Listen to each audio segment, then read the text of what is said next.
레벨 1 윤리 시작하도록 하겠습니다. 지금 시험 날짜가 이제 다 다르잖아요. 3개월 내에 시험 보시는 분 아무도 없네요. 다 장기로 가는 거예요. 그 다음에 지금 몇 과목 들으셨어요?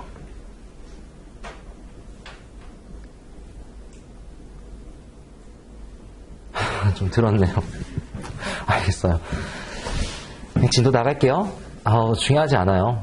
나중에 제가 수업 나가면서 중간중간에 생각나면 얘기를 해줄게요.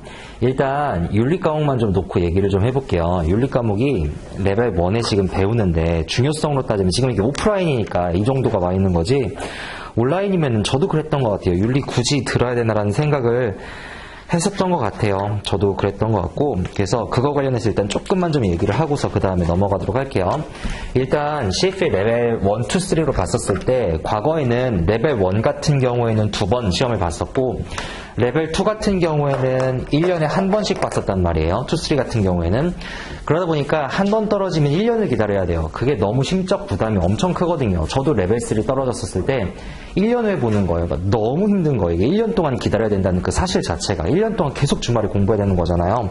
지금 이제 그런 건 좀 해소가 됐는데, 어쨌든 그럼에도 불구하고 과목 구성이 어떻게 돼 있냐면, 레벨 1, 이거 어차피 쓰셔도 까먹어요. 그러니까 지금 쓰지 마세요. 레벨 1, 2, 3 기준으로 좀 얘기를 해볼게요.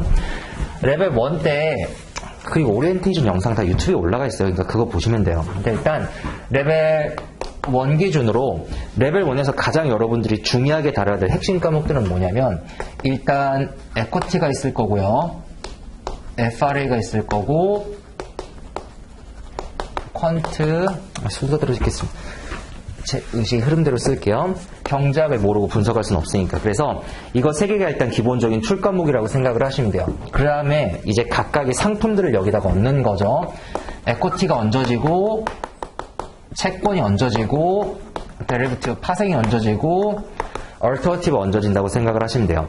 그리고 이 다음에 이제 기업의 관점에서 운영을 한다고 생각을 하면 여기에 기업에 대한 재무 관리가 들어가는 거죠. 그래서 그게 코퍼레이트 파이낸스. 그리고 포트폴리오를 관리하는 관점에서, 실제 투자라는 관점에서 보게 되면은 그 포트폴리오가 들어가는 거고요. 이렇게 되면은 셋, 일곱, 여덟, 아홉 개. 그 다음에 이제 윤리가 붙는 거죠. 플러스 윤리가 붙는데, 제가 아까 말씀드렸듯이 기본적으로 레벨 1 같은 경우에는 툴 과목을 배우고, 그 다음에 4가지 과목에 대한 상품을 배우고, 그 다음에 여기 있는 코퍼레이트 파이낸스랑 포트폴리오도 역시 툴 과목 정도로 들어갈 수가 있거든요. 그래서 여기에서 FR랑 퀀트랑 에코랑 코퍼레이트 파이낸스 포트폴리오 이렇게 툴 과목으로 배우시고, 그 다음에 에쿼티 픽스드 인컴 데리베티브 얼터너티브가 거기에 얹어지는 느낌이거든요. 근데 레벨 2로 가시게 되면요, 레벨 2의 핵심은 툴을 배우는 게 아니라 밸류에이션으로 가는 거거든요. 그래서 실제 상품을 가치 평가하는 측면에서 보게 됩니다.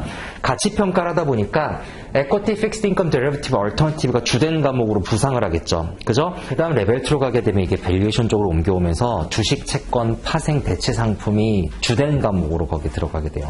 나머지 것들도 역시 나오겠지만, 그 다음에 레벨 3 기준으로 얘기를 하게 되면, 레벨 3는 약간 별개의 영역이라고 생각하시면 돼요.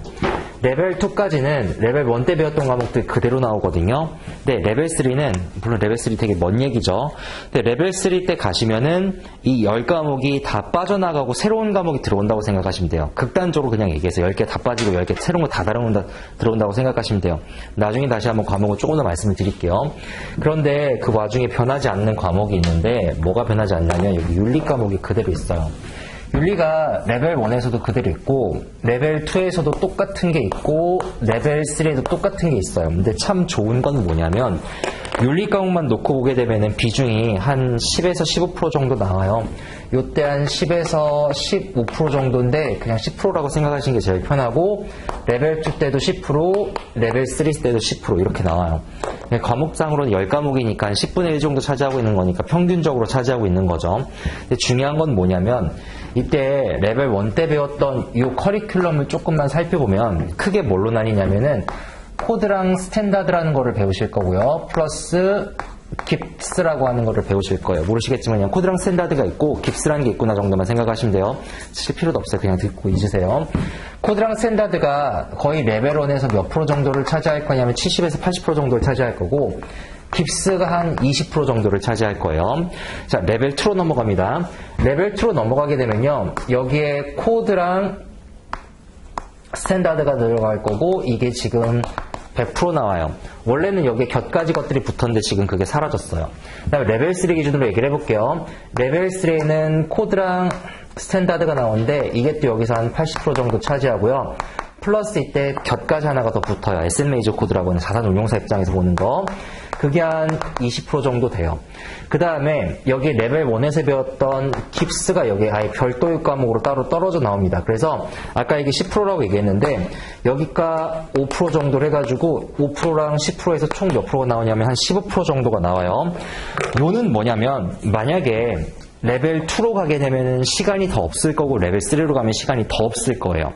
그리고 작년, 재작년까지야 뭐 1년에 한 번씩 보니까 지금은 그게 완화됐지만 작년, 재작년 같은 경우는 1년에 한 번 보니까 막판 되면은 진짜 시간 사람 어떻게든지 알죠. 쫄린다고요. 시간 부족하고 뭐 자기 공부 못했고 근데 1년 기다려야 되고 막 떨어지면 그러니까. 근데 지금 좀 그렇다 치더라도 어쨌든 만약에 여러분들이 레벨 1에서 요만큼을 그대로 하시면은 레벨 2 때 요 과목 볼 필요 없잖아요. 레벨 2 때는 저거보다 시간 더 없을 거고 더 어려울 텐데 레벨 3 때도 요거 볼 필요 없고 이거는 물론 조금 더 보긴 해야 되지만 어쨌든 그렇다고요. 그 다음에 레벨 3로 갔을 때 윤리가 왜 중요해지냐면 레벨 3는 아시겠지만 50%가 에세이고 50%가 멀티플이라는 얘기는 들어보셨을 거예요. 그죠? 네. 레벨 3 가게 되면 50%가 에세이고 50%가 멀티플입니다. 레벨 1, 2는 다 멀티플이지만 그럼 그렇게 되면 어떤 일이 발생하냐면 내가 에세이를 되게 잘 써야 되겠다라고 사람들이 생각은 하지만 막상 가면은 그렇잖아요. 우리 에세이잖아요. 영어로 써야 되고 힘들다고요. 물론 나중에 에세이 쓰는 요령은 가르쳐 드릴 거예요. 그리고 그게 진짜 우리가 썼던 그런 에세이가 아니에요. 학창시절에 썼던 그런 논문 그런 게 아니고 또 뭐 우리 뭐 내신은 뭐였죠? 논술이라고 하나요? 논술 같은 게 아니고 그냥 주관식으로 문제 푸는 거예요. 그걸 에세이라고 그냥 표현하는 것 뿐이에요. 심지어는 계산 문제 같은 경우는 계산 과정을 쓰라고 되어 있거든요. 그냥 그런 것들이 있는 거예요. 그러다 보니까 어떻게 보면 약간 단답식 성격도 있고 그 다음에 객관식으로 문제 풀던 거를 그냥 주관식으로 옮겨온 거라고 생각하셔도 되고 그냥 그 정도 느낌인데 그걸 에세이라고 우리가 표현을 하죠. 하지만 그럼에도 불구하고 내가 체감적으로 느끼는 난이도는 어렵겠죠. 에세이는. 그럼 50% 정도는 우리만 어려운 건 아니고 외국 애들도 똑같이 어려워요. 그럼 50점은 일단 어려운 점수인 거예요. 그럼 나머지 50점에서 점수를 최대한 끌어올려야 되는데 나머지 50점 멀티플이죠. 그럼 멀티플에서 거의 다 맞아야 된다고요. 레벨 3 기준으로 얘기를 하는 거예요. 자, 레벨 3 갔어요. 내가 에세이에서 되게 잘 맞아야지라고 하면 이 책에서 어디서 에세이 나올지 어떻게 알겠어요? 굉장히 힘들다고요. 그러니까 에세이는 저도 그랬었고 에세이는 기출문제 위주로 해서 과거에 나왔던 것만 보고 들어가요. 왜냐하면 반복돼서 나오거든요. 나왔던 데서만 나오거든요. 이게 문제인 행식이기 때문에. 그리고 에세이를 딴 데서 내면은 사람들이 너무 어려워요. 그래서 에세이 같은 경우에는 반복된 것만 보고 들어가고 그 다음에 잘 맞히면은 반타작. 좀 더 잘하면 거기서만 난 이제 한 30 정도 되겠죠. 50점이니까. 한 30점, 40점? 40 넘어가기 진짜 힘들어요. 한 30점 정도 맞춘다고 치고. 그러면은 나머지 이제 부분에서 점수를 커버를 해야 되는데 그게 객관식이라고요. 그래서 레벨 3는 객관식이 되게 중요해요. 그런다고 쳤을 때 여기 지금 보시면요. 나머지 과목들은 다 멀티플이랑 에세이가 다 같이 나올 수가 있는데 여기에 있는 에틱과 깁스는요. 이거는 에세이로 나올 수가 없어요. 윤리를 어떻게 에세이로? 이게 더 너무 어렵죠. 그러니까 이건 무조건 멀티플로 나와요. 결론적으로 얘기를 해서 50점 중에서 5점과 10점, 즉 15점, 50점 중에 15점이면 거의 30%에 육박하는 거 아니에요? 그죠? 거의 30%예요. 그러니까 세 문제당 한 문제가 윤리 문제인 거예요. 레벨 3로 가게 되면 멀티플로만 따지게 되면. 그러니까 세 문제당 한 문제가 멀티플이고 그거를 많이 맞아야지 레벨 3를 여러분들이 수월하게 빼신다고요. 그런데 중요한 건 뭐냐면 이때 토픽이 레벨 2 때도 똑같이 나오고 레벨 1 때도 똑같이 나와요. 그래서 제가 지금 여러분들한테 책을 복사해 드렸을 거예요. 막 지금 보시면요. 되게 뭐가 나간 게 많을 거예요. 아예 제가 책을 복사해 드렸어요. 왜 책을 복사해 드렸냐면 지금 여기 보면 알겠지만 레벨 1 때 나왔던 게 2 때 똑같이 나오고 3 때 똑같이 나온다고요. 그래서 저는 레벨 3 때 제 강의 들으셨던 분들은 들어오지 말라 그래요. 시간 아까우니까. 굳이 들어올 필요 없거든요. 나는 꼭 들을 거야 라고 지금 생각하죠? 아니에요. 레벨 3가 막 텅텅 비어있어요. 상관없어요. 그게 맞거든요. 왜냐하면 똑같은 토픽인데 굳이 더 들을 이유가 없잖아요. 혼자 하면 되지. 레벨 2 때까지는 들으시더라고요. 한 번 들어서 안 되겠으니까. 2 때까지는 들으세요. 근데 3 때는 혼자 하실 수 있거든요. 2년 동안 시험 봤는데. 토픽이요. 똑같이 나와요. 조금 어려워지는 부분만 있는 거죠. 근데 레벨 1 때 나갈 때 레벨 2, 3 때 나갔던 수준과 비슷하게 제가 나가요. 그래서 레벨 2 때는 더 어렵게 나가죠. 레벨 1 때는 조금 더 어렵게 나가고 레벨 2 때는 그보다 조금 더 어렵게 나가서 레벨 3 수준을 맞추고요. 그래서 결론적으로 따져서 레벨 3 때 여러분들은 윤리 수업 안 들으셔도 돼요. 그리고 언제만 들으면 되냐면 마지막에 이거 알파 할 때, 알파가 제가 1시간 정도 하거든요. 총 15시간 중에서 1시간 정도 할애한다고요. 그때만 와가지고 잠깐 듣고 가시면 돼요. 그리고 이 20%도 여기 80%랑 내용 거의 겹쳐요. 그렇기 때문에 추가되는 부분, 그 다음에 조금 더 딥다운하게 들어가는 그 부분만 보면 되지 나머지 것들은 그렇게 신경 쓰지 않으셔도 된다고요. 결론적으로 결론을 내릴게요.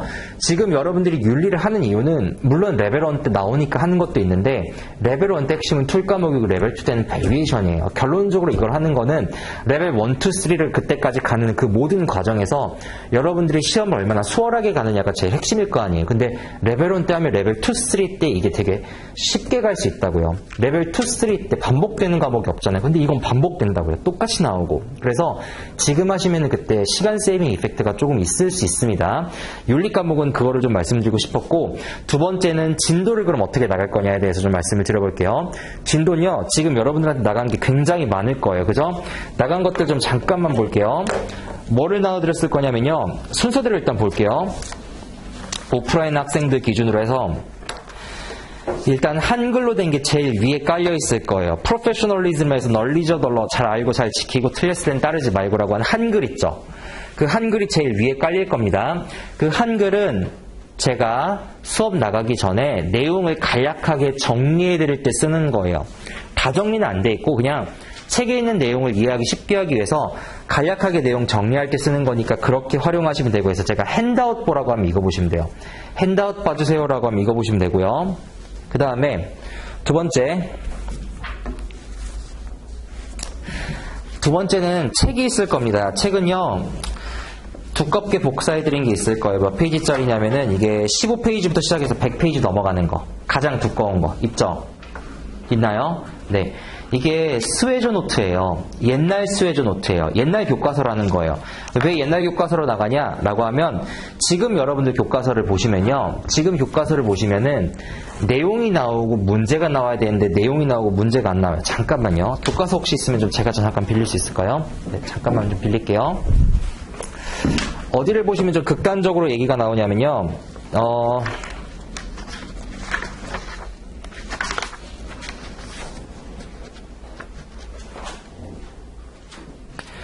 올해 여러분들 받은 교과서로 19페이지, 20페이지 봐보세요.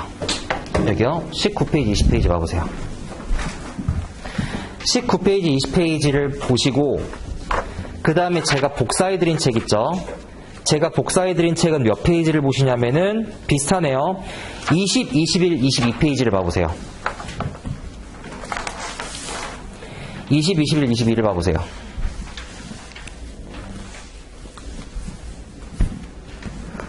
그럼 어떤 차이가 있냐면은 올해 교재는, 여러분들이 받으신 교재는 내용이 있고 뒤에 문제가 없어요. 그런데 제가 복사해드린 책 보시면요, 22페이지를 보시면 이그젬플에서 1, 2, 3, 4, 5번 있을 거예요. 있죠? 이게 뭐냐면 판례 같은 거라고 생각을 하시면 돼요. 윤리 공부를 어떻게 해야 되냐라고 얘기를 하면은, 윤리는 윤리라고 생각하시면 안 돼요. 법규 과목이라고 생각하셔야 돼요. 법을 배우는 거예요. 자, 이 중에 윤리적이지 않은 사람 어디 있어요? 있을 수 있죠. 다 윤리적이지 않다고 생각할 수 있죠.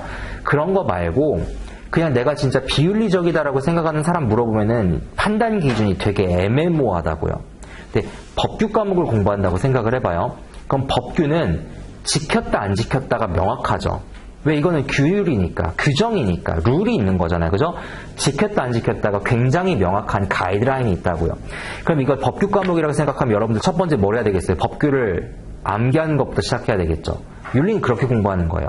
그러니까 윤리를 공부할 때 이걸 윤리라고 접근하면 안 되고요. 법규 과목이라고 접근하고 그럼 법규를 암기하는 것부터 시작하는 거예요. 암기를 해야 되기 때문에 그 과정에서 이해하는 게 좀 필요한 거지 기본적으로 법규는 암기해야 됩니다. 그 다음에 이 법규를 계속해서 뭐 해야 되냐면 실제로 적용하는 연습을 해야 되겠죠. 그 적용하는 연습 여기 있는 1, 2, 3, 4, 5라고 생각하시면 돼요. 그래서 판례를 계속 봐야 돼요. 사례를 계속 봐야 된다고. 이걸 적용하는 연습을 하셔야 돼요. 근데 지금 교재는 그게 빠져 있어요. 왜 빠져 있냐면요. 그럼 책이 그지 같은 거냐라고 하면 네, 그지 같긴 해요. 왜 빠져 있냐면 이게 레벨 1, 2, 3가 반복이 되잖아요.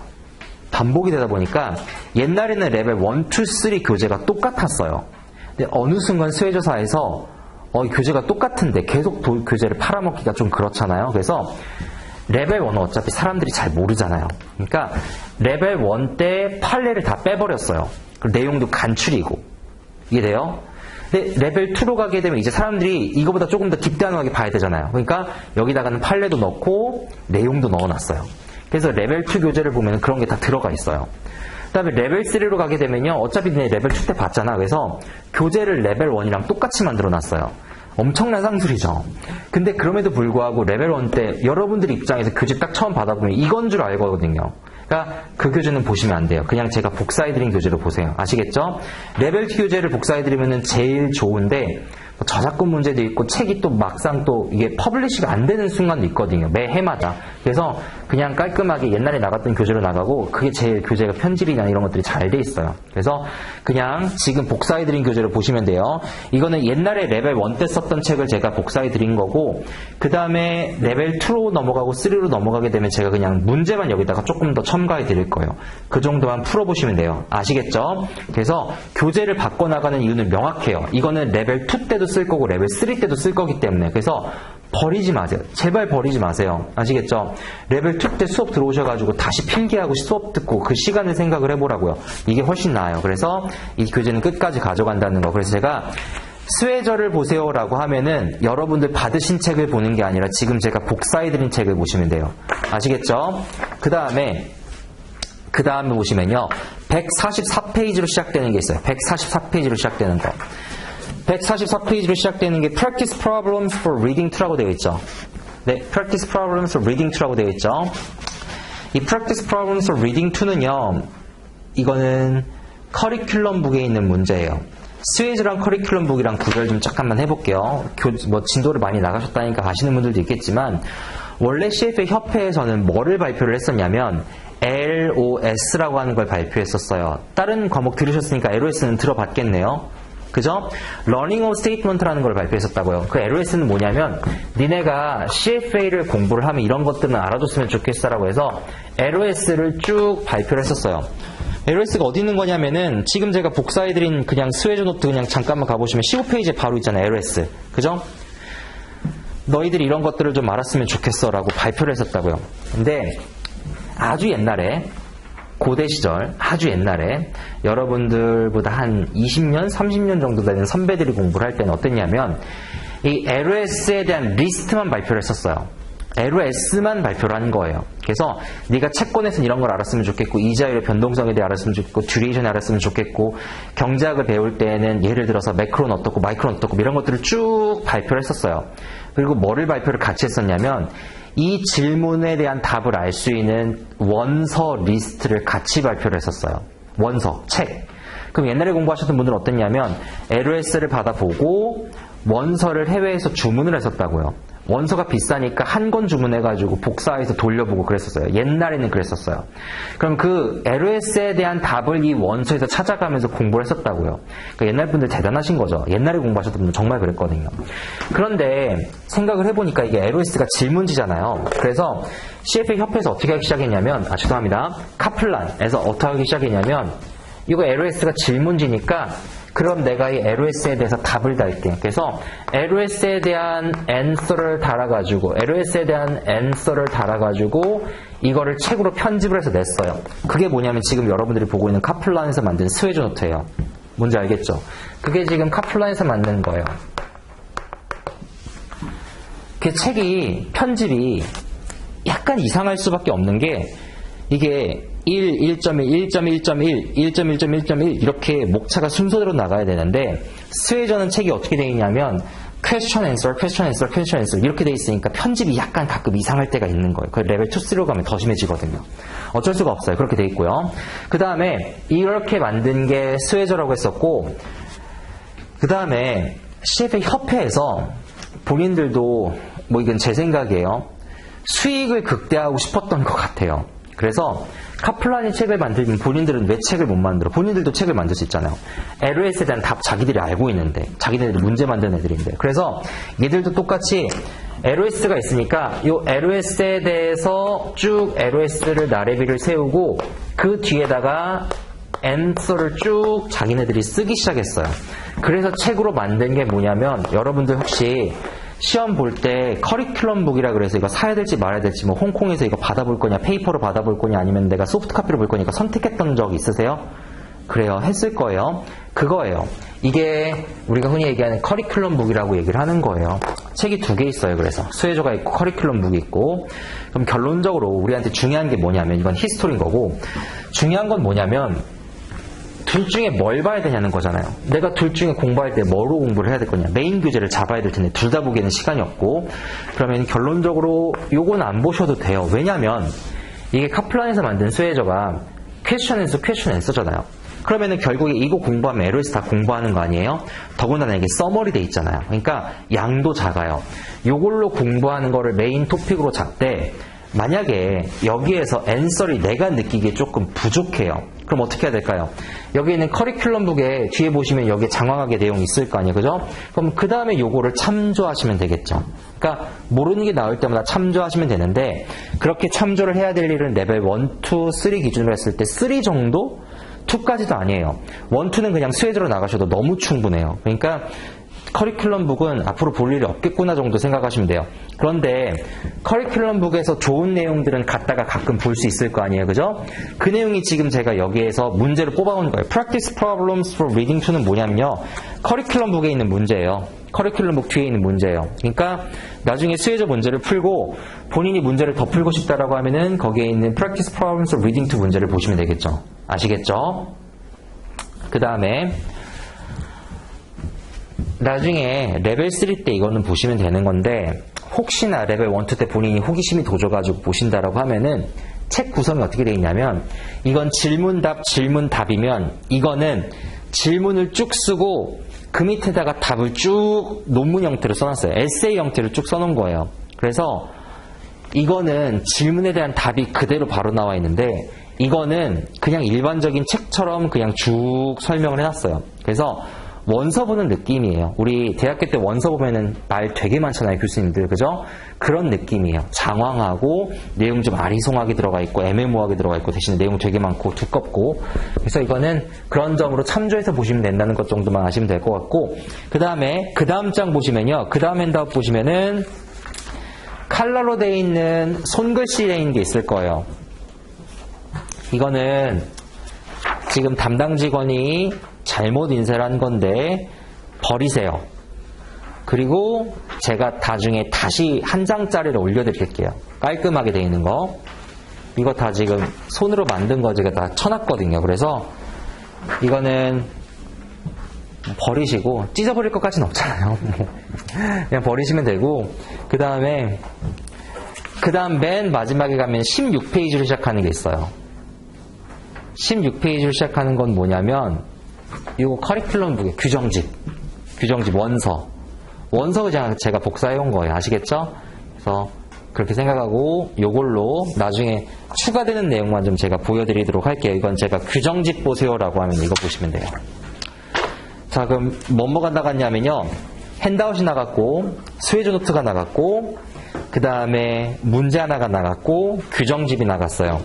주된 진도는 핸드아웃을 먼저 보고 스웨저를 읽고 그 다음에 스웨저에 있는 문제를 보고 그 다음에 규정집 문제는 여러분들이 그냥 풀어보세요. 레벨 1 때 저는 이 정도 안 풀었던 것 같은데 어쨌든 레벨 2 때는 이건 제가 푸니까 뭐 그냥 가볍게 보시고, 좀 내용 어려울 수 있어요. 그 다음에 규정집은 제가 가끔 보라고 할게요. 그렇게 진도를 나가면 될 것 같아요. 어려운 거 없으시죠?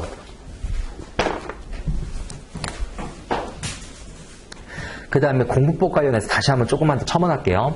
아까 제가 공부법 관련해서 이게 법규 과목이라고 얘기를 했었어요. 그러다 보니까 법규 과목은 암기를 해야 되겠죠. 일단 그게 기본이고, 암기를 하기 위해서 이해가 필요한 거고, 암기를 했으면 사례를 계속 적용하는 연습을 해야 될 거예요. 근데 윤리를 저도 잘 안 들었고, 안 듣는 이유 중에 하나가, 중요도는 어쨌든 있는 거잖아요. 안 듣는 이유 중에 하나가, 계산 문제가 없어요. 우리 계산이 좋잖아요. 그죠? 영어인데. 그래서 여기 지금 보시면 아시겠지만, 다 영어예요. 다 영어다 보니까 이거 읽기가 너무 힘들어요. 저도 윤리가 제일 힘들어요. 다른 과목 제가 강의 많이 하거든요. 레벨 3는 거의 40% 제가 강의해요. 레벨 2도 몇 과목 하지? 2과목 하나? 레벨 1이 3과목 하고 10과목 중에 3과목 제가 강의하는데 그럼 한 10과목 하는 거잖아요. 레벨 1, 2, 3 합쳐가지고 이게 제일 힘들어요. 특히 레벨 1 너무 힘들어요. 그러니까 여러분들이 힘든 게 아니라 그냥 기본적으로 내용이 너무 많고 영어를 다 읽어야 될 거 아니에요. 영어 잘 하지도 못하는데. 영어 읽고, 영어만 읽으면 안 돼요. 제가 해석을 해드려야 될 거 아니에요. 그럼 영어 읽고, 해석하고, 저는 죽어나고, 여러분들은 떡실신되고, 거의 이런 사이클이거든요. 근데 중요한 건 뭐냐면, 그 과정을 한번 겪어야 돼요. 이게 뭐랑 똑같냐면, 영어로 되게 많이 장황하게 쓰여 있는데, 그거 한글로 제가 한번 읽어드리면, 그 다음에 영어 문장 보면 해석되거든요. 공부는 그렇게 하셔야 돼요. 무슨 얘기냐면, 옛날에 제가 대학원 준비할 때, 대학원 MBA를 가야 되겠다고 준비할 때, 근데 이제 GR이랑 GMAT 학원을 다니고 있었어요. 근데 GRE 학원을 전 다녔었는데, GRE 학원을 가면은 지금은 어떨지 제가 모르겠는데, 하도 제가 또 공부한 지가 오래돼서, 옛날에 GRE 공부할 때는 단어 공부가 되게 많았어요. 그래서 뭐, 동의어라든가 유의어라든가 반대어라든가 이런 단어들을 되게 많이 알았어야 되거든요. 그래서 어떤 특정 단어가 나오면은 거기에 유의어, 반의어, 뭐 유사어 뭐 이런 것들을 되게 많이 알았어야 되는데 하루 종일 이제 그 단어 외우고 있거든요. 근데 그때 영어 공부를 하셨던 선생님이 뭐라고 했었냐면 지금 여기 오늘 어떻게 오셨는지 모르겠어요. 뭐 지하철을 타고 왔던, 버스를 타고 왔던, 택시를 타고 왔던 내 맞은편에 앉았던 사람 기억나요? 안 나죠. 저 택시 타고 왔는데 택시 기사님 어떻게 생겼는지 기억이 안 나요. 근데 오늘 탔던 그 기사님이 내일도 저를 데리러 와요. 내일 모레도 데리러 와요.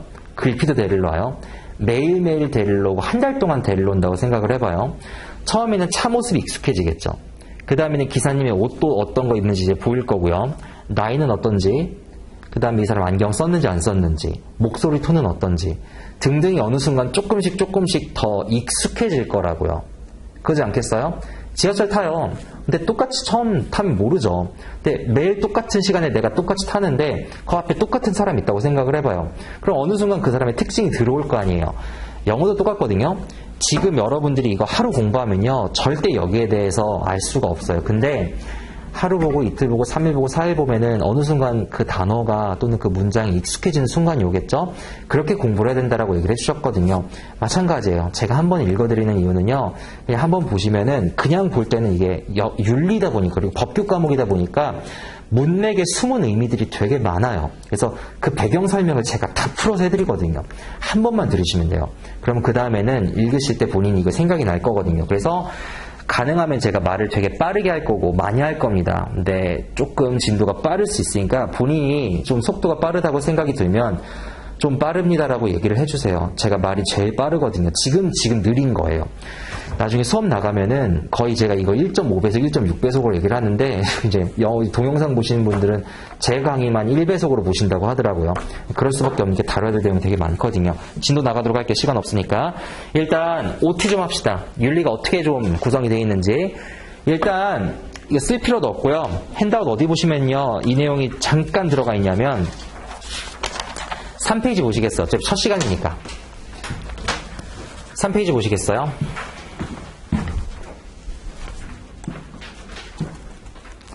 거기 좀 보고서 나갈게요. 이거 시험에 나오는 거 아니에요. 그냥 가볍게 보세요. 일단 그냥 윤리가 어떻게 우리가 왜 배워야 되는지, 그 다음에 어떻게 적용이 되는지 사례를 좀 얘기를 해볼게요. 2008년도 금융위기로 가봅시다. 이때 안 태어났던 사람은 없죠. 다 태어난 나이는 있었죠. 어렸으니까 좀 망정이지만 학생분들은 이때 글로벌 크라이시스 금융위기가 발발해요. 근데 그 금융위기의 구조를 좀 살펴보면요. 일단 누가 존재하냐면 커머셜 뱅크라고 하는 애들이 존재해요. 커머셜 뱅크는 상업은행이라 그럽니다. 좀 제가 벗고 할게요. 좀 너무 답답해서 숨도 좀 못 쉬어지고 머리도 아프고 그래요. 죄송해요. 커머셜 뱅크라고 하는데 커머셜 뱅크가 상업은행이에요. 이 상업은행은 우리 여러분들이 흔히 알고 있는 우리은행, 국민은행, 그 다음 뭐 제일은행 이런 데라고 생각하시면 돼요. 우리가 흔히 볼 수 있는 상업은행, 그거를 미국에서는 커머셜 뱅크라고 얘기를 합니다. 이 커머셜 뱅크의 주된 기능이라고 하면은 뭐예요? 자금 융통이죠. 누구한테? 예를 들어 주택 구매자들한테. 예를 들어서 뭐가 있을까요? 뭐 대출을 받으려고 하는 사업자금 대출을 받으려고 하는 사람들한테. 그래서 커머셜 뱅크의 주된 자산은 뭐가 되냐면 론이에요, 론. 돈을 빌려주는 거예요. 그 돈을 누가 빌리냐? 여러분들 같은 사람들이 빌리겠죠. 그럼 주택 구매자라고 생각을 해봅시다. 홈 바이어라고 생각을 해봅시다. 이 사람은요, 은행으로부터 뭘 빌리냐면 모기지 론을 빌릴 거예요. 모기지, 주택담보대출. 자, 주택담보대출을 하나 빌리면은 이 사람 같은 경우에는 앞으로 이 은행한테 20년, 30년 동안 프린서플, 원금과 인트레스트, 이자를 20년, 30년 동안 갚아 나갈 거예요. 이게 우리가 알고 있는 론의 기본적인 구조잖아요. 그런데 문제는 뭐냐면 커머셜 뱅크 입장에서 이 론은 수익이 되게 안 나고 재미없는 상품이에요. 왜 그러냐면 생각을 해볼게요. 내가 여러분 이제 비트코인이 왜 재밌어요? 저는 코인 투자 한 번도 안 해봤거든요. 근데 코인이 왜 재밌어요? 이게 굉장히 빠르잖아요. 그리고 수익도 확실하게 딱 바로바로 보이고 그 다음에 가격 상승의 제한폭도 없고 환매했을 때 세금도 적게 붙고 그 다음에 이게 단기 상품이잖아요. 굉장히 빨리 환급할 수가 있고 그러다 보니까 재밌는 건데 론 생각을 해봐요. 내가 너한테 돈을 빌려줘요. 요즘 주택담보대출 금리 제가 얼마인지 모르겠어요. 근데 얼마 전에 제가 차량 구매 때문에 아버지 차량 구매 때문에 좀 알아보니까 대출금리가 막 2.5% 막 이렇게 나오더라고요. 대출금리가 2.5%면은 거의 이거 원금 아니에요? 금리가 되게 낮아요. 이것도 금리가 되게 낮다고요. 그리고 장기로 받잖아요. 되게 오랜 기간 나눠 받는다고요. 20년, 30년 동안. 그럼 내가 나한테 돈을 빌려줬는데 이 사람이 이 사람한테 돈을 빌려줬는데 이 사람이 은퇴할 때까지 이 상환이 안 끝날 수도 있다고요. 내가 은퇴하고 나서 상환이 끝날 수도 있다고요. 무슨 얘기인지 아시겠죠? 그러니까 은행 입장에서 이 론은 해주긴 해주지만 수익도 안 나고 장기간에 받고 관리도 힘들고 여러 가지 제약이 되게 많은 상품이야. 안정적이긴 하지만.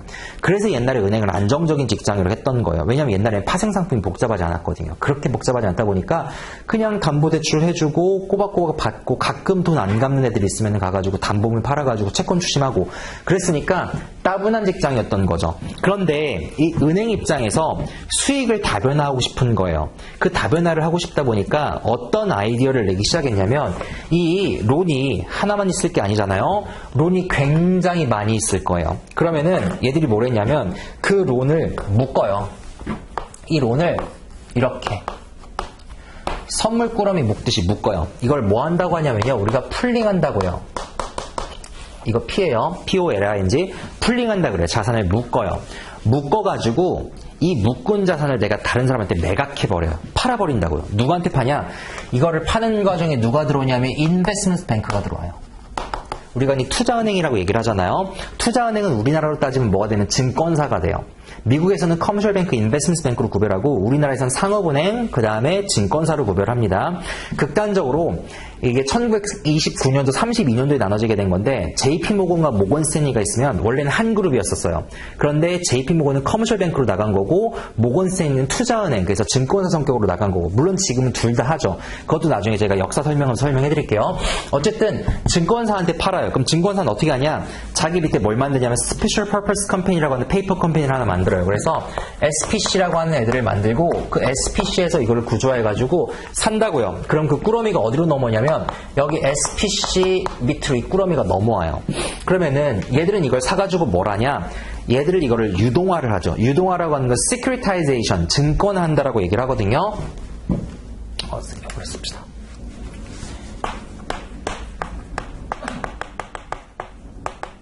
자, 증권화라는 건 뭐냐면, 자, 이 상품이 요로 이렇게 넘어와요. 그리고 이 상품은 수십만 명의 사람들한테, 즉 주택 구매자들한테 앞으로 20년, 30년 동안 원금과 이자를 받을 수 있는 권리가 있는 상품이라고요. 이 상품을 내가 뭐예요? 사와가지고 이거를 유동화해서 또 다른 파생 상품으로 만들어내는 거예요. 예를 들어서 이거를 갖고 있으면 앞으로 20년, 30년 동안 원금과 이자가 굉장히 따박따박 들어올 거예요. 얘들은 이걸 유동화해가지고 이 유동한 거를 구조화를 해서 이걸로 주식이나 증권을 발행해요. 또는 채권을 발행하기도 하고요.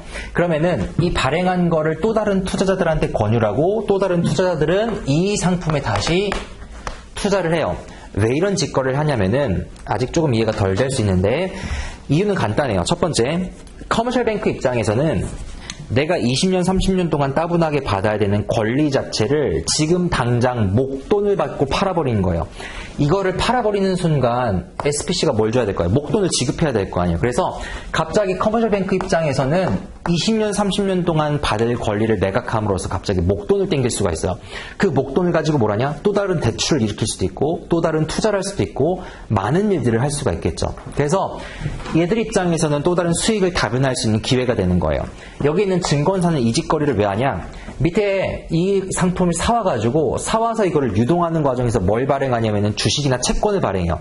주식이나 채권을 발행하면서 주식 채권 발행 수수료를 받겠죠. 이게 보통 조 단위, 천억 단위, 몇백억 단위일 텐데 1%만 받는다고 생각을 해봐요. 얼마나 많이 꽂히겠어요. 그죠? 그래서 얘들은 이거를 유동하는 과정에서 끊임없이 주식과 채권을 발행하면서 거기에 대한 발행 수수료를 챙겨가고요. 그 다음에 그럼 여기에 투자하는 투자자들은 이걸 왜 투자하느냐? 예를 들어서 국민연금이라고 생각을 해봐요. 연기금이라고 생각을 해봐요. 얘들은 올해 당장 큰 수익 안 나도 돼. 대신에 누군가가 안정적으로 우리한테 이자랑 원금을 줄 수 있는 상품이 있다면 굉장히 좋은 상품인 거죠. 근데 국민연금이 주택담보대출을 해줄 수는 없잖아요. 그러면은 주택담보대출을 해준 이 상품을 국민연금이 투자를 하는 거예요. 그러면은 어쨌든 제가 원금과 이자는 갚아나갈 거 아니에요. 그럼 원금과 이자를 갚아나가는 그 돈을 누가 가져가는 거야? 연기금이나 이런 안정적인 투자를 해야 되는 애들이 더 가져가는 거죠. 물론 안정적이기도 하고 유동화를 할 때 구조를 나눠서 조금 더 알파의 수익률을 스프레드를 조금 더 가져갈 수 있게 구조화를 해줘요. 그럼 국민연금 입장에서도 어차피 제가 주택을 안 살진 않을 거 아니에요. 계속 살 거 아니에요. 그러면 제가 사는 동안에는 원금과 이자가 나올 테니까 설사 안 나오더라도 주택 매각해가지고 팔게 되면 담보가 더 크니까 그러니까 이건 안정적이면서도 조금 더 알파의 수익률을 거둘 수 있는 좋은 상품이 되는 거죠. 그래서 여기는 커머셜 뱅크도 좋고 인베스트먼트 뱅크도 좋고 투자자도 좋고 에브리바디가 해피해지는 이런 상황이 오게 되는 거예요. 그런데 문제는 뭐냐면은 여기에 있는 그 다음에 여기는 그 다음에 여기 뒤에 이 국민연금에 투자를 해둔 그 투자자들이 되겠죠. 자, 조금 더 구조를 해볼게요. 자, 이런 단순한 구조를 거기 첫 번째 그림에 있는 pass-through security라고 얘기를 해요. 그냥 아주 단순하게 도관 역할만 도관 역할만 해주는 거예요. 얘가 그냥 단순하게 원금과 이자가 들어오면은 그거를 이 원금과 이자를 얘들한테 그냥 전달해주는 pass-through 도관 역할만 해주는 거예요. 그런데 여러분도 알겠지만 여기에 있는 투자자들은 니즈가 굉장히 다양하죠. 어떤 사람은 20년, 30년 동안 원금과 이자를 받기를 원하고 어떤 사람은 나는 조금 더 돈을 빨리 받기를 원하는데 대신에 조금 더 낮은 수익률로 받아도 상관없다고 생각하고 난 늦게 받아도 높은 수익률로 받아도 생각하고 이게 니즈가 다 다르단 말이에요. 그 니즈에 따라서 이 증권사가 이제 이 티어를 나누기 시작해요. 그래서 두 번째 그림 보시면 티어가 이렇게 세 개로 나눠져 있을 거예요. 자, 나눠져 있는 거를 잘 보시면요. 이 밑에를 뭐라고 하냐면은 시니어 트렌치라고 하고 중간에 있는 거를 메자닌 트렌치라고 하고 맨 위에 있는 거를 에코티 트렌치라고 써놓은 거를 보실 수 있으실 거예요. 그게 뭐냐면은 자, 한번 봅시다. 시니어 트렌치는 느낌상 어때요? 이제 제일 우량한 상품이 되겠죠. 메자니는 그 중간이 되는 거고 에코티는 제일 리스크가 큰 거고. 자, 얘가 원금과 이자를 갚아요. 그 원금과 이자가 이렇게 들어와가지고 어디서부터 차기 시작하냐면은 여기 밑에서부터 이렇게 차기 시작하는 거예요. 그런 다음에 여기에 투자한 투자자들한테 원금과 이자를 먼저 상환해 주는 거죠.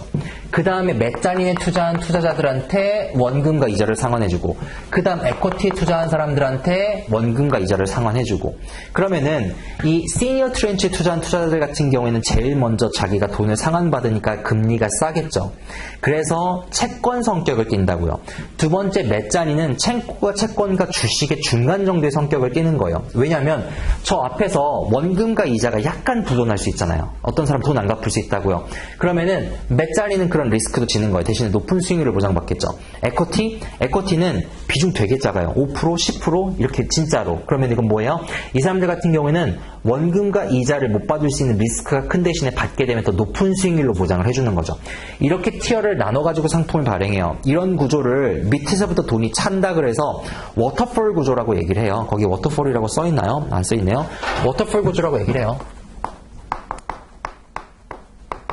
뭐 책에 따라서는 돈이 위에서부터 이렇게 떨어뜨린다고 해서 위에가 시니어, 밑에가 메자닌, 그 다음 밑에가 에코티라고 하는데 상관없어요. 위에서부터 떨어지든 밑에서부터 차든 뭐 그게 뭐가 중요해요. 자, 시니어 트렌치, 메자닌 트렌치, 에코티 트렌치가 들어와요. 그런데 여기서 끝나면요. 상품이 심플합니다. 무슨 얘기냐면 이 앞에 홈 바이어가 돈을 갚을 수 있는 확률이라고 하는 거는 또는 부도날 수 있는 확률이라고 하는 거는 너무 잘 알겠지만 이거는 통계 모델 돌리면 금방 나와요. 심플한 구조니까. 그래서 은행이 과거에 디폴트가 얼마가 나는지를 보게 되면 과거의 디폴트 레이트를 통해서 이 정도는 에코티로 몰아넣고 나머지 메자닌 시니어 발행해가지고 하면은 여기까지는 문제가 그닥 없는데 문제는 여기서 뭐 하냐면 구조화를 한 번 더 하는 거예요. 무슨 얘기냐? 여기 메자닌이 있어요. 이 메자닌이 있는데 이 메자닌이 얘들만 메자닌이 아니잖아요. 다른 애들도 메자닌 발행했을 거 아니에요. 다른 증권사도 메자닌을 되게 많이 발행해놨겠죠. 그러면은 곰곰이 생각을 해보는 거예요. 여기 시니어는 어차피 돈 받을 가능성 90%, 95% 이상이에요. 메자닌 얘는 돈 받을 가능성이 예를 들어 80%라고 칩시다. 80%라고 치면은 이 80%인 애들을 되게 많이 긁어 모아요. 그래서 이 메자닌 애들을 다른 데에서의 메자닌 애들을 이렇게 긁어 모아요. 걔들을 또 풀링을 해요. 걔들을 풀링해가지고 또 한 번 뭐 하냐면은 증권화를 해서 주식화를 해가지고 팔아요. 그러면은 이렇게 증권화 한 거를 또다시 누구한테 파냐면 SPC한테 팔아 넘기고 구조화를 하는 거죠. 이거를 토대로 다시 한번 시니어 트렌치, 메자닌 트렌치, 에코티 트렌치로 나눠가지고 발행을 하는 거예요. 그럼 어떤 일이 벌어지냐? 여기서 메자닌이었었어요.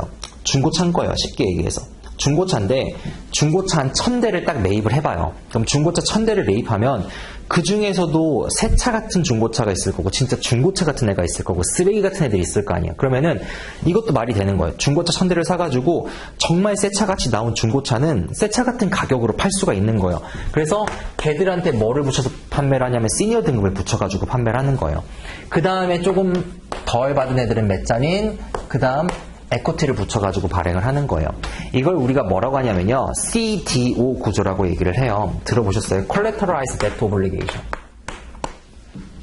담보보증권이에요. 담보보증권. 부채 담보보증권. 야, 말을 좀 한번 이해를 해봅시다. 이 콜레터럴, 거기 풀네임이 안 써있네요. 이렇게 써보세요.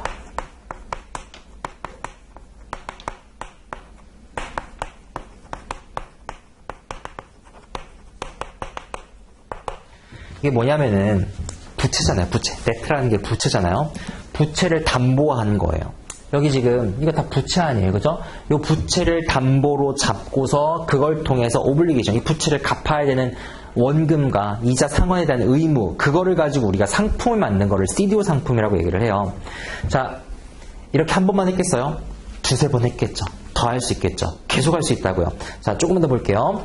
비단 여기에 지금 제가 모기지만 얘기를 했는데 모기지만 들어가겠어요? 우리가 모기지 backed security라고 얘기를 하잖아요. 그죠? 모기지 backed security는 주택담보부 증권이라 그래요. 왜? 이건 주택담보부 대출 상품을 그걸 기초상품으로 해가지고 만든 주식이기 때문에 그걸 MBS라고 하는데 이 MBS에다가 이건 주택담보대출만 론이 있는 게 아니잖아요. 론은 정말 많아요. 학생들 스튜던트 론 있죠. 학자금 대출, 카드론 있어요. 아까 제가 얘기했던 자동차 할부론 있어요.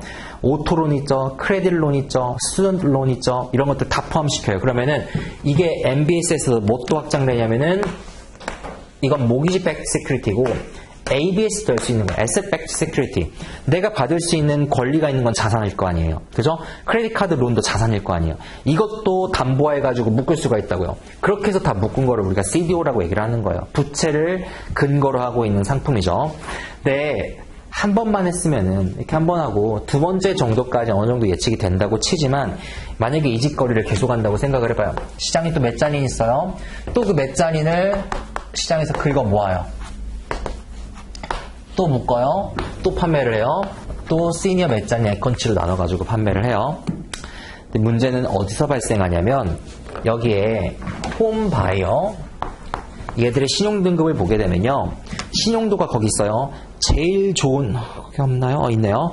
제일 좋은 애들을 뭐라고 하냐면요. 프라임론이라 그래요. 신용등급이 좋은 우량채권. 네, 그 다음에 신용등급이 프라임보단 조금 떨어지는 애를 넌 프라임 등급이라고 얘기를 하고요. 신용등급이 아예 떨어진 애들을 서브프라임, 서브가 밑에 있다는 거잖아요. 밑에 있는 애들, 프라임 등급 밑에 있는 애들이라고 얘기를 해요. 이건 비우량 채권이에요. 서브프라임은요. 서브프라임 사태라고 들어보셨을 거예요. 이게 왜 서브프라임 사태가 되냐면, 자, 신용등급이 안 좋은 애들이 서브프라임 등급에 있는 애들인데, 얘들이 이제 뭐 하기 시작하냐면요, 돈을 못 갚기 시작하는 거예요. 2000년대 초반부터 2008년도까지 주택시장 호황이었었어요. 지금 우리나라처럼. 그래서 금리가 계속 올라간데도 불구하고 금리가 올라가도 집값이 올라가면 이득이잖아요. 그래서 주택시장이 엄청난 화랑이었었다고요.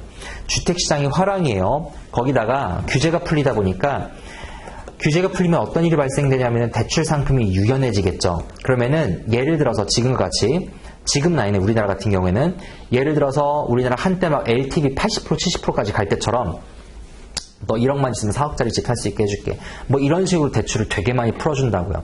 거기에다가 지금은 원금 안 갚아도 돼. 지금 이자만 갚고 3년 있다가 원금 갚아. 이런 식으로 구조를 짜게 돼요. 그럼 지금 내가 이자만 내면 되는 거예요. 원금 갚을 필요가 없어요. 이자만 갚고 3년 후에 집값이 올라요? 그럼 그 집을 팔아요. 그리고 나는 이 돈 갚고 그러면 그 사이에서 자본이득 먹고, 그러니까 이자만 내고서 이 레버리지를 쓸 수가 있었다고요. 그런데 문제는 뭐냐면 금리가 계속 오르고 이제 상환 독촉이 들어오니까 점점 원금을 못 갚는 사람들이 늘어나기 시작해요. 그럼 서브프라임에서 돈을 못 갚는 애들이 생기죠. 그 못 갚는 애들이 제일 먼저 돈을 어디에 못 갚았을 거냐면 에쿼티에 못 갚았을 거예요. 근데 에쿼티는 어차피 리스크가 큰 거니까 상관없다 치지만 문제는 이제 여기에 있는 메자닌으로 못 갚기 시작하면서 문제가 생기는 거죠. 메자닌의 돈을 못 갚기 시작하면은 최초에는 괜찮았어요. 왜? 최초에 메자닌에 투자한 사람 같은 경우는 알고 투자했으니까. 근데 여기 메자닌에 투자했던 애들 중에서 지금 이걸 다시 상품화를 하잖아요. 시니어가 들어간다고요. 여기 시니어에 투자하는 애들 중에서 점점 저기 메자닌에 돈을 못 받는 애들이 늘어나니까 여기 시니어 등급에도 불구하고 돈을 못 받는 애들이 점점 더 증가하게 되는 거죠. 여기 시니어가 돈 못 받으면 여기 메자닌은 무조건 못 받게 돼 있다고요. 얘들 100% 못 받으면 여기에 있는 시니어는 당연히 못 받게 될 거라고요. 그렇게 해서 발발하게 된 게 지금 여러분들 알고 있는 서브프라임 사태라고 생각을 하시면 돼요. 서브프라임 사태는 프라임 등급 밑에 있는 주택 구매자들이 돈을 못 갚게 되면서 그 여파가 뒤에 있는 시니어 트렌치에 영향을 미치면서 시니어 트렌치가 당시의 금융위기로 돌아가 보면 어디까지 이게 피해 규모가 커질지 예측이 안 된다고 했었던 거는 이런 구조예요. 너무 금융상품이 복잡하고 금융공학이 엔지니어링이 계속 돌아가다 보니까 이 짓을 한 번만 했겠어요? CDO 스퀘어, CDO 큐브, 그래서 제곱, 막 세제곱 이렇게 붙이면서 계속 이 짓을 했던 거거든요. 왜냐하면 증권은 어쨌든 발행하면서 거기서 계속 주간 수수료를 받을 수가 있으니까. 자, 거기서 문제가 발생했던 건데 조금만 더 나아가 볼게요. 여기 이제 누가 또 이런 역할을 극대화하냐면요. 얘가 시니어고 얘가 메자닌으로 존재하기 위해서는 누가 시니어나 메자닌이라고 얘기를 해줘야 될 거 아니에요. 그죠? 그럼 걔들이 누가 되냐면 크레딧 레이팅 에이전시.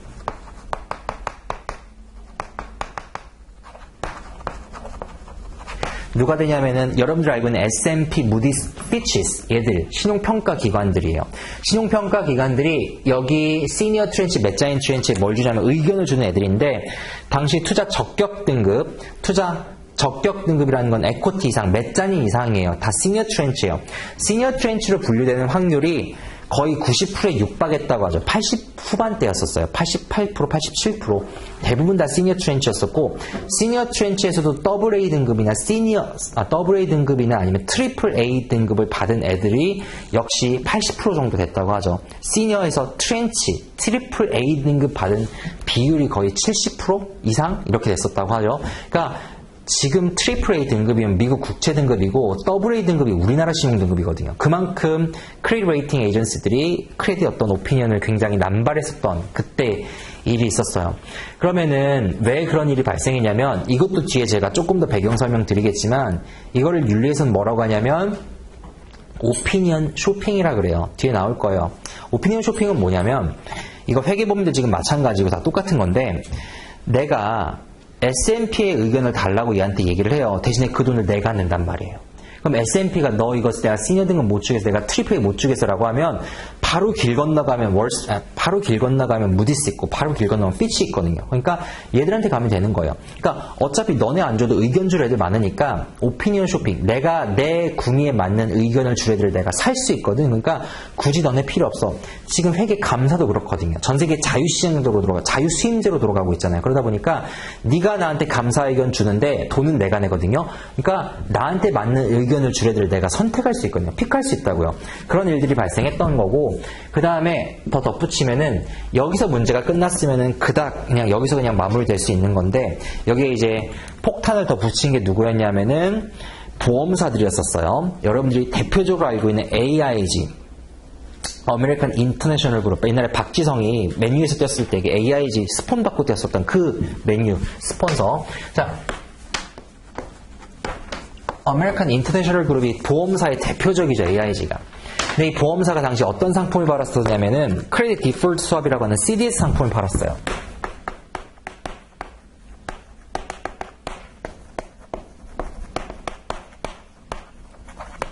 크레딧 디폴트 스왑이라고 하는 상품은 보험 상품이에요. 보험 상품이다 보니까 기본적으로 어떤 구조를 갖고 있냐면 보험사가 보험 가입자한테 보험료를 받아요.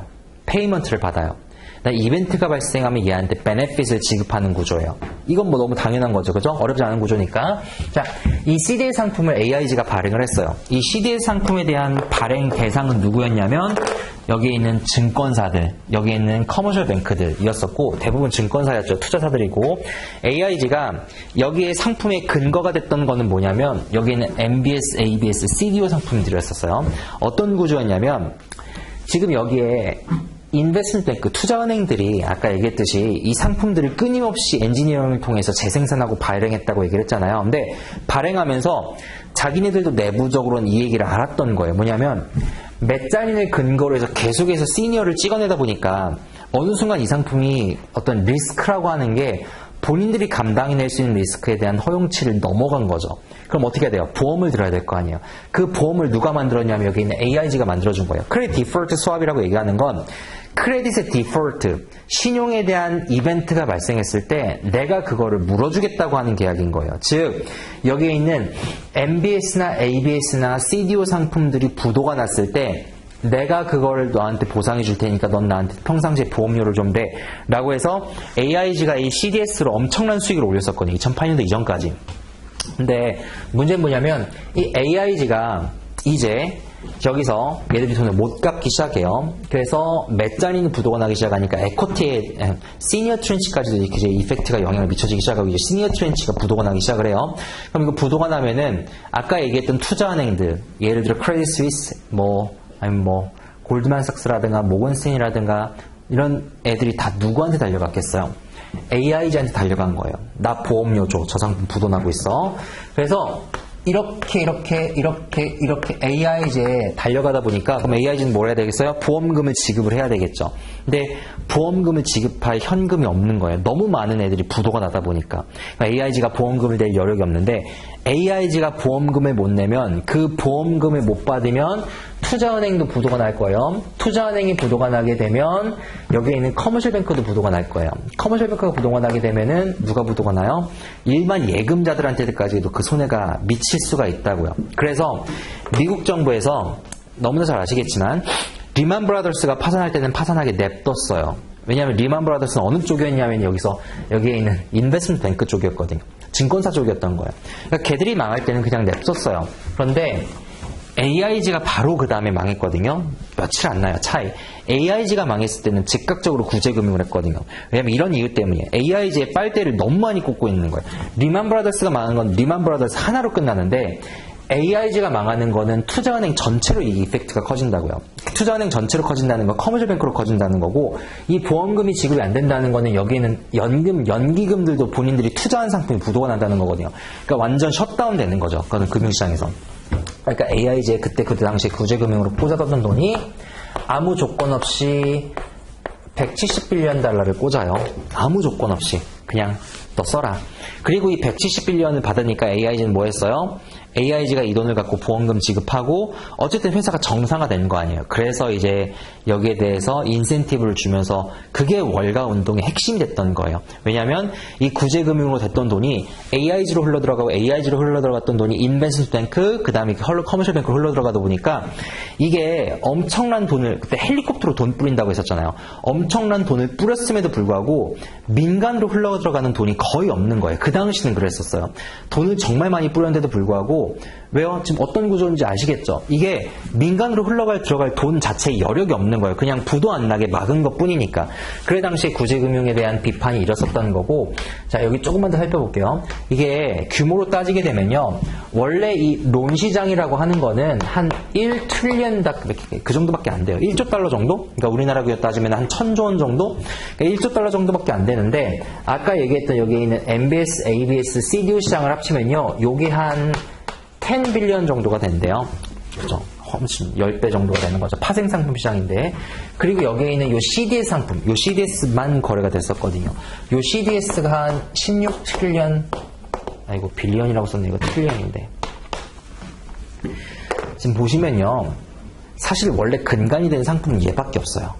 그러니까 이게 거래가 돼야 되는 건데, 얘를 갖고 만든 파생 상품이 얘 10조, 얘 16조, 그렇게 합치면 26조 원. 그러니까 원래 시장보다 거의 한 30배 정도 커진 파생상품 시장이 그냥 그 자체로만 돌아갔던 거예요. 그러니까 돈이 여기서만 돌고 있었던 거죠. 굉장한 거품이었던 거죠. 어떤 느낌인지 아시겠죠? 근데 이 당시 이걸 제가 왜 설명해드렸냐면, 윤리랑 엮어볼게요.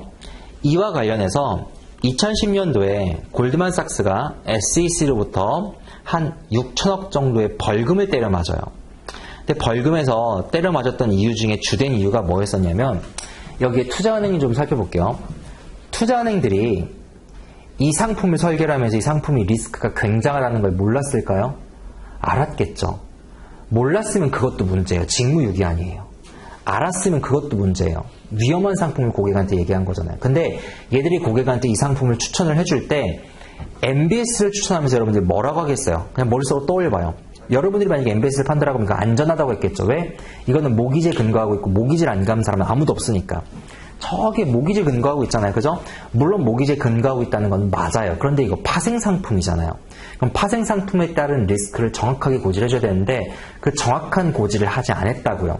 그게 어디에 나오냐면 저기 왼쪽에 보면 규정이 있거든요. 여기에 5B에 보면요. Communication with clients and prospective clients한테 투자안에 대해서 얘기할 때는 반드시 리턴뿐만이 아니라 리스크에 대해서도 같이 얘기한다고 하거든요.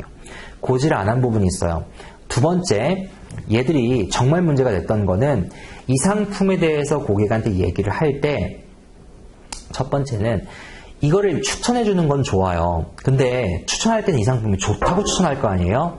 근데 뒤로 돌아서는 이 상품이 부도가 날 때 보험 상품에 너무 많은 베팅을 하고 있었어요.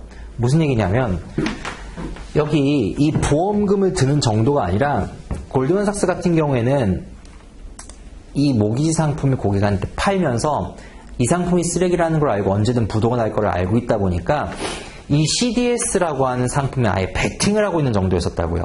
그럼 내가 고객한테는 MBS가 올라갈 거라고 얘기하면서 뒤로 돌아선 나는 이거 파는 데에 베팅하고 있었던 거예요. 자, 고객한테 사러 가면서 내가 이걸 뒤로 막 팔고 있어요. 어떨 것 같아요? 느낌상. 그건 아닌 것 같잖아요. 그죠? 이런 것들이 이제 원C에 걸릴 수가 있다고요. 나중에 misrepresentation 같은 거에 걸릴 수가 있어요. 그래서 이런 것들을 제가 어떤 느낌인지 알겠죠? 수업 나가면서 이런 사례들을 계속 얘기를 해드릴 거예요. 그리고 이건 뭐에 걸릴 수 있어요? 이건 뭐에 걸릴 수 있고 로직상 이거는 어떤 로직으로 위반이 되고 아니에요 라는 거를 계속 얘기를 해줄 거라고요. 이번에 주택금융공사, LH공사 한번 얘기를 해볼게요. 주택금융공사에서 사람들이 내부 정보를 가지고 먼저 땅을 샀다고요. 그래서 게시판에 그럼 우린 땅도 못 사란 말이냐라고 해서 직원이 게시판 올려가지고 굉장한 공분 샀던 거 기억하세요? 그럴 수 있죠. 근데 그런 논리로 따지면은 주식 투자에서 애널리스트, 펀드 매니저, 회계사들도 주식 투자할 수 있어야 돼요. 그러지 않겠어요? 외부 정보 이용자 중에 그 회사의 실적을 제일 먼저 보는 건 회계사들이에요. 왜 그러냐면요. 회사에서 내부 집계가 끝나요. 그 다음 외부에서 누가 먼저 하냐면 외부 감사를 받아야지 재무제표 공시를 할 거 아니에요. 회계사가 제일 먼저 가서 그거 뜯어본다고요. 그래서 실제로 예전에 저희 회계법인에서 실제로 예전에 감사팀의 동기들이랑 그 일을 한 친구가 있었어요. 왜냐면 실적 제일 먼저 알거든요. 감사팀의 애들이 제일 먼저 알거든요. 그래서 내부 통제로 감사팀은 자기가 감사한 주식에 대해서 못 사게 돼 있고 자기가 주식 투자를 할 때는 그 투자한 종목을 공시하게 돼 있어요. 시스템에 입력하게 돼 있다고요. 그런데 내가 안 사면 되는 거 아니에요? 내 동기들이 여기 막 있는데 알려주는 거예요, 얘들한테. 너 사라고. 나는요? 나는 걔가 알려준 거 사고 얘는 내가 알려준 거 사고 서로 크로스하면 되는 거 아니에요. 그죠? 이렇게 하면 되는 거라고요. 이게 지금 LH공사랑 별 차이가 없다고요. 근데 얘들 어떻게 됐어요? 재판받았거든요. 구속됐거든요. 문제가 아시겠죠? 이게 왜 문제가 되냐면요. 어쨌든 내가 내 업무와 관련돼서 획득한 미공개 중요 정보고 이 미공개 중요 정보를 판단할 때 대한 판단 기준도 있거든요. 나중에 2A에서 배울 거예요. 2A가 Material Non-Public Information, 미공개 중요 정보거든요.